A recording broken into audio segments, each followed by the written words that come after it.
Okay, and this last one is going to seem pretty pointless, I'm not going to lie. Okay, it's a skill you use in trig, though. I mean, it's on his trig final in the first semester.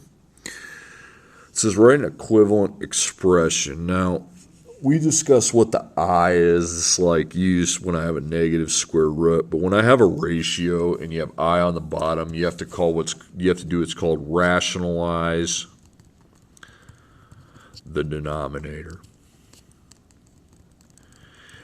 To make a long story short, you need to multiply this by a fraction equal to 1 that has the same thing on top and bottom, where the I just goes away. And you want to put that in that expression in parentheses. And really, it's pretty simple. You're going to multiply by 1 with the same thing on top as I have on bottom, and you're going to put that 2 plus 2i, and you're just going to switch a plus to a minus, 2 minus 2i, and then the same thing. Because this is equal to 1, that ratio. I don't care what it is. If I have the same thing divided by the same thing, it's 1. That's the value, so it doesn't change the value. You're just writing an equivalent expression. Okay, so on top, all you do is distribute. 5 times 2 is 10. 5 times 2i is 10i. 10 minus 10i. Okay. Now on the bottom, you execute the FOIL method. You take 2 times 2. You take 2 times negative 2i. Then you take 2i times 2. And then 2i times negative 2i. So that's 4, negative 4i, and positive 4i, and those cancel. Okay. Now 2 times negative 2 is negative 4, and then I to the second. But remember, you know how pi has a special value, 3.14? I to the second has a special value of negative 1.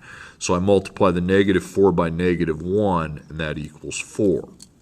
Now what that now allows me to do is take the 4 plus 4, which is 8. Okay. Now after that, you got to look at your 10, 10, and 8. You can all divide those all by 2. Okay, so 10 divided by 2 is 5 minus 5i, because you're dividing by 2, and 8 divided by 2 is 4. Okay, and that's now in simplest terms. Okay, my next one, same idea. Again, you want to write an equivalent expression where I is not in the bottom. As far as why that can't be on the bottom, it's a long story. Okay, so just when Coach Larson does it in trig, you kind of at least know what to do. Okay, so again, make that in parentheses, and we're going to multiply by, we're going to switch that to a plus, 3 plus 4i, and 3 plus 4i. So again, top is just the distributive property. So 6 times 3 is 18, plus 24i. In the bottom, I execute the FOIL method, so I go 3 times 3, 3 times positive 4i, and negative 4i times 3, and then negative 4i times 4i. So that's 9. That's 12i, but then the next one's negative 12i, which then cancels those. That's always going to happen when you multiply two binomials together where the sign is switched. So negative 4 times 4 is negative 16i to the second, but I to the second has that special value. And it's got to be I. It can't be any other letter. Any other letter, you leave it, but not I. I to the second is replaced with negative 1, and that equals 16. Then I combine 9 and 16 now become like terms, and that'd be 25. Now 18, 24, and 25 don't share a common factor, so I don't need to reduce down like I did here. There we have it. Okay, next up. Okay, again, parenthesize that, and you're going to go 15, or no, not 15, 10. You're going to make it that a plus, 10 plus 3i, and you make the top the same thing, because you're multiplying by a fraction that's equal to 1, okay, which means it doesn't lose its value. Okay, now the top, 15 times 10 is going to be 150, and then 15 times 3i is 45i. Okay, and then the bottom's a FOIL method.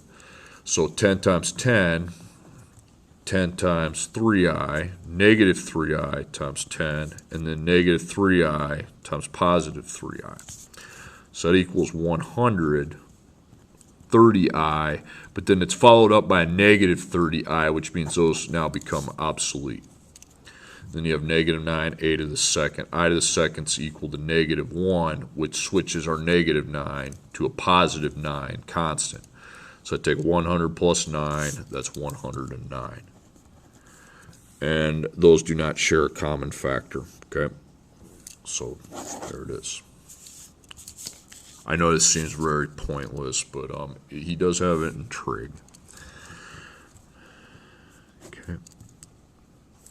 Actually, I tell you, you get the hang of that. I want to do something different. I want to put 5 over 2i, okay? So we're not going to put a parentheses because there's no adding or subtracting, okay? So since I did not put a parentheses because there was no addition operator or a subtraction operator, okay, all I do then is multiply by the I variable, okay, itself. Because 5 times I is 5i. Then 2i times I would be 2i to the second, okay? I'll jot that down over there. But I to the second is negative 1, okay? So 2 times negative 1 is negative 2. Okay, and that's what you do when you don't have the plus or minus operator. You just multiply by I solo, okay? But with the plus minus, you have to switch it, okay? So you have to FOIL, and then the middles cancel out.